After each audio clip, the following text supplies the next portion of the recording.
Washington. This your boy, Martin for here once again. Hey, what's going on YouTube? This is your boy Jamari4 here, and we are here for a quick bonus video because my good friend of mine, Scotty from MrStillStandin, y'all go check out his channel. He tagged me in the You Shady tag video. And I feel like just within the tag, the self is shady. No, but my friend of mine gave me a list of questions. He listed in his video things we want to answer, which they're not really necessarily, are you shady perhaps? Well, maybe depending on how you answer them, they can be shady, but they seem pretty tamed to me. Pretty tame, so we're gonna go ahead and go through the list of questions. There's 10 questions here. So the first question is the basis. Are you shady? Am I shady? I feel like I'm the fun, innocent shady. I don't think I'm like the type of shady where you feel like you can't trust me because you may feel like you can't leave secrets with me and you'll gotta get out there and I'll like do things underhandedly. That's not really my type of shady. But like if people are just being annoying in a group setting, I'll be shady in the forms of my facial expressions being like, I'm so over this and I want to get the fuck out of here. That's the type of shade that I am. When I'm shady, it makes people laugh, even though I'm being dead ass serious. And I'll be like, it'd be all up in here. It'd be all in the face, child. So, am I shady? I mean, on a level, yeah. So number 2, do you screen your calls or do you just pick up? Child, first of all, shout out to iPhone for having that settings. For those of y'all who may not know, there's a setting on iPhone where if a number calls you that is not saved in your contacts, it doesn't even ring on your phone. Your phone will tell you that you missed a call from some random number and that you got a voicemail, but if it's a number that does not exist in your contacts, or it's not a number that you dialed out once before, it's not gonna come in through your phone. You're not even gonna see it. You'll just get a notification that you missed a call, which has saved me so much, because I used to get all kind of them robocalls talking about warranties expiring. This is your last chance. I'm like, girl, you messaged me 3 months ago talking about it was my last chance, and now it's still my last chance. I'm like, child, Amazon bullshit, people trying to, all them bullshit calls. So it helps me not be worried and bothered by those calls. Because sometimes they'll call me at like 6 a.m. and I'll be over it. I'll be trying to get my last like hour and a half of sleep before I gotta get up for work, and y'all call me on some bullshit. No.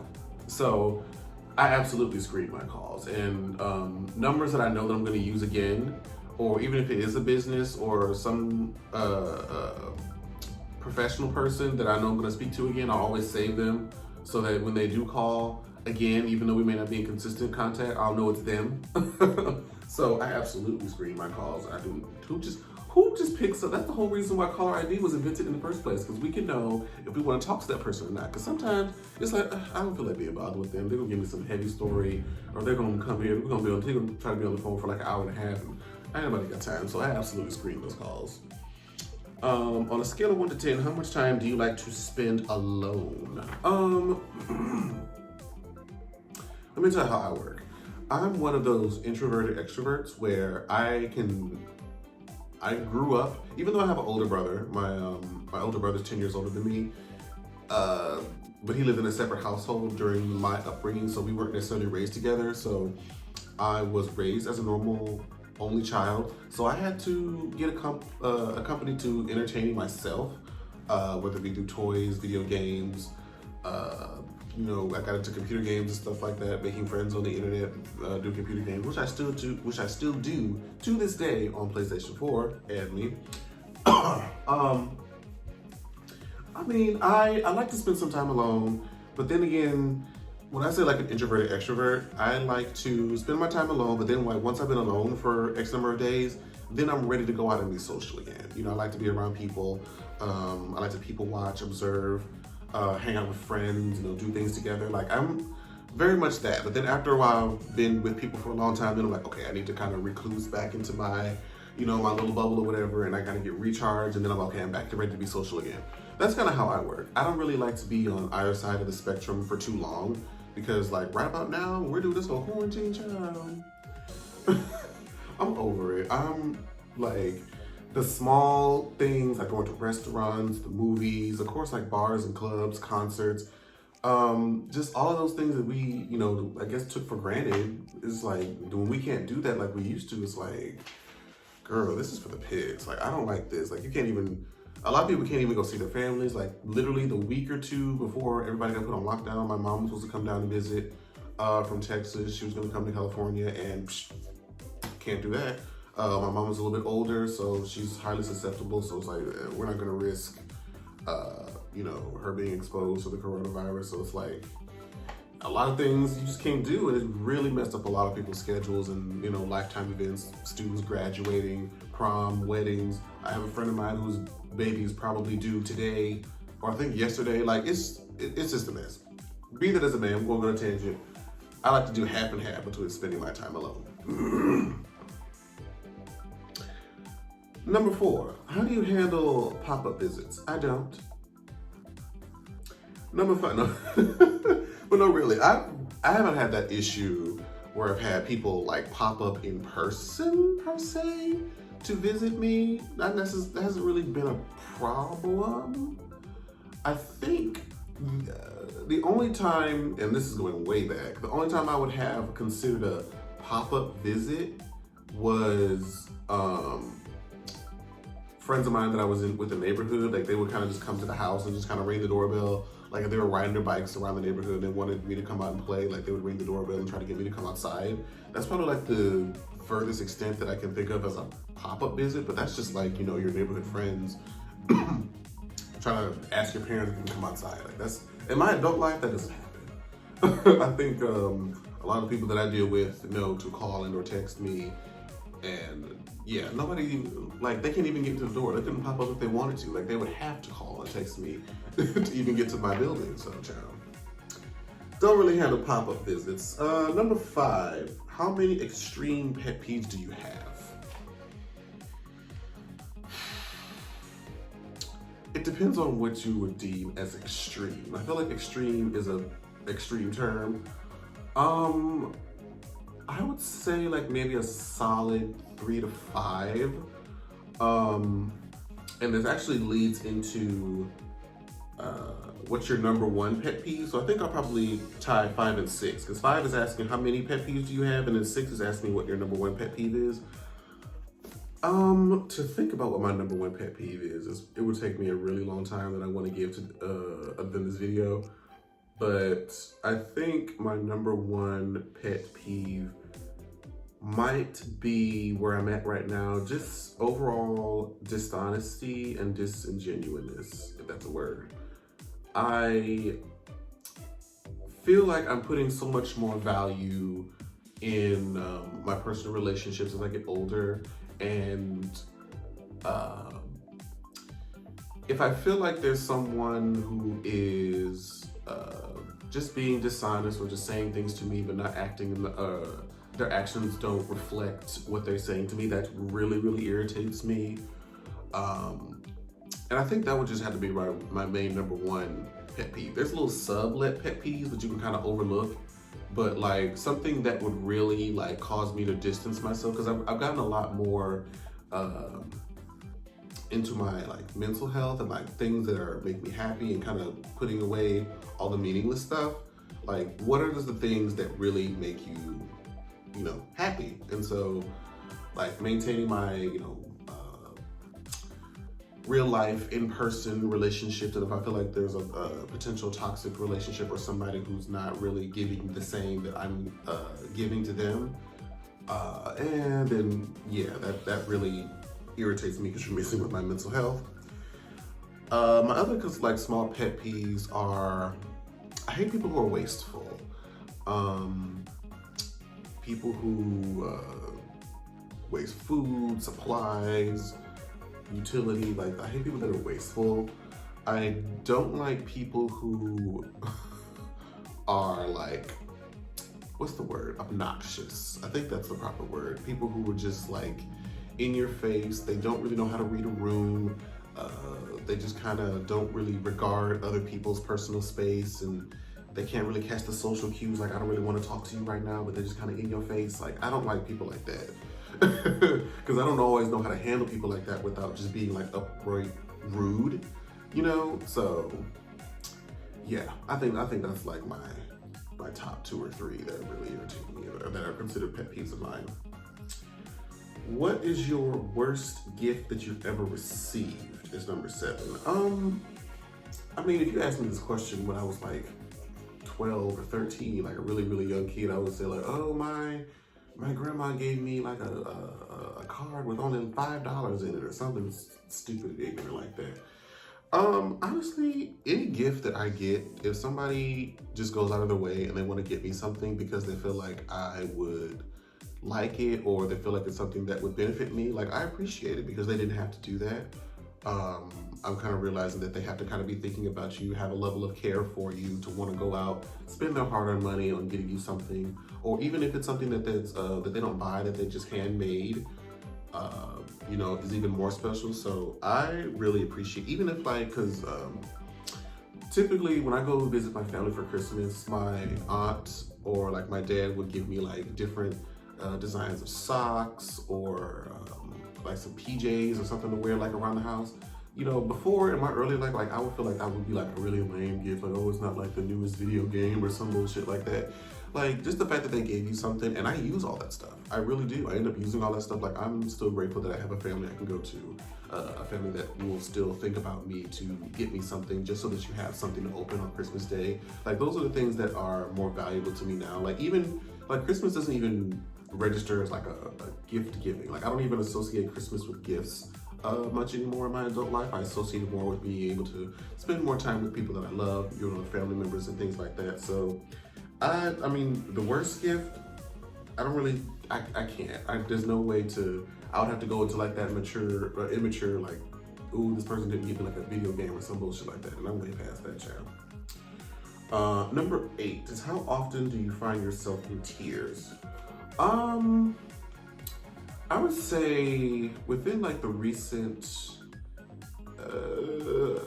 maybe like 5 years or so, maybe as far back, when I started to more connect with myself emotionally and like let stuff sort of come to the surface and realize like what things are bothering me and what emotional like scarring that I'm dealing with. Because a lot of people that know me, like, I even on my channel, like, I very rarely, if I have at all,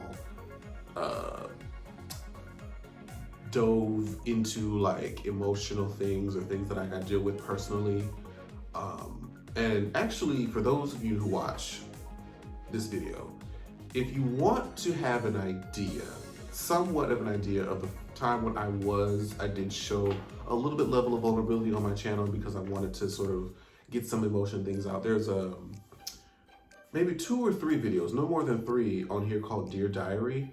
I did like way back in like 2013, I think was the first one I did, which is now like almost 7 years ago, where I was going through some things and I just wanted to talk and get things out. I think it's like half an hour long. Like, it's really, really something. So, and a lot of those, when I go back to that video, I can't really watch all the way through just because when I go back to that video, I'm like, a lot of that stuff still applies today. A lot of that stuff I still deal with. And I'd say I find myself in tears maybe about once to twice a month, because there's still some underlying things, things that I'm unhappy with, things that, you know, go on in life that I'm just trying to allow myself to feel those things, allowing those feelings to come out. Because when you get like a really good cry out, like if there's something that's really bothering you and you're frustrated, and you just have no other good means of releasing that frustration or that energy, getting a good cry out really, like, I think of your body, like it lets steam out of a teapot. Like, you really just release all this pressure, all this excess emotion, and it just feels like it just bleeds out through your tears, and you just feel decompressed and like, even though you might look ugly, you might look crazy, you feel better. You feel like you're just decompressed, like the air just kind of came out the balloon, all the pressure is gone. So I recommend people having like a good cry, maybe like once a month. Just a really good one. Just get on the floor and just let it rip. I'm telling you, you'll feel better afterwards. Ooh, that was long. But feel like it was important. How long did your worst relationship last? Ooh, okay, so I've only been in 2 real, I guess, relationships, or 2 people that I considered being in a relationship with. And both of them, I want to say they lasted roughly around the same time. Let's see, my first boyfriend lasted only like, let's see, maybe like 6 months, give or take, before that really, I mean, really, it started going south before then, but I'd say like the official time when we were trying to be together was about 6 months. And my most recent relationship was, let's see, when did that start? That started in like, when did that? June, July-ish? I think that one maybe went from, let's see, July, August, September, October, November, December, January, February, March, April. That was like 10 months, my second relationship. And what was the initial question? How long did the worst relationship last? I mean, I don't know what it's.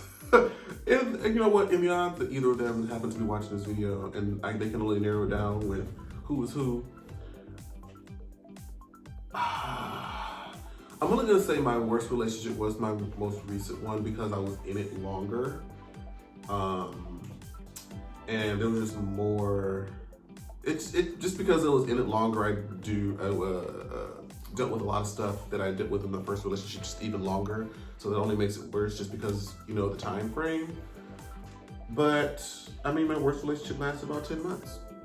And we were stuck in a situation where we were just kind of, I guess, using each other with no real gain. It's hard to explain. It's really hard to explain. But that was just know that it was toxic. Just know that it was toxic. And the last question is, who ended the relationship and did you remain friends? Honestly, even though my last relationship was considered, I guess, technically the worst, we're actually great friends to this day. Because once we took that element out of trying to be together in a romantic fashion, and we just kind of let be friends, just kind of live separate lives, and kind of just came together when, you know, we wanted to hang out, it was a lot better. Like, it really got a whole lot better. It got a lot more healthy. Of course, there was like a period where it felt a little weird when we started to date other people, and, you know, people kind of felt some type of way. But I feel like after about the first year or so, once we broke up and then started living each other's life and just acted as friends, it became a lot better, a lot healthier relationship. So we're still friends to this day. We still talk, you know, relatively frequently, and catch up on each other's lives. So really, he ended the relationship. Officially, he kind of just went there and was like, what are we doing? And I kind of was thankful for it because I didn't know how to do it. I was just like going through the motion, wanting to get out, but not wanting to be the one to hurt the feelings. So the fact that he ended it, I was grateful for because I didn't want to be the one to do it. But yeah, that's the end of the tag video. I don't necessarily like want to try to specify specific people who to do this video. Like, if you watch the video, if you're watching this one and if you want to do it, if you want to participate, let me know, send me the link to it and I'll watch it. So I'm tagging any and everybody who watches this video. If you decide to do it, let me know. Shout out to my friend Scotty for tagging me in the video, and I'll see you guys next time. Bye guys. Like, share, subscribe. Jamar Washington.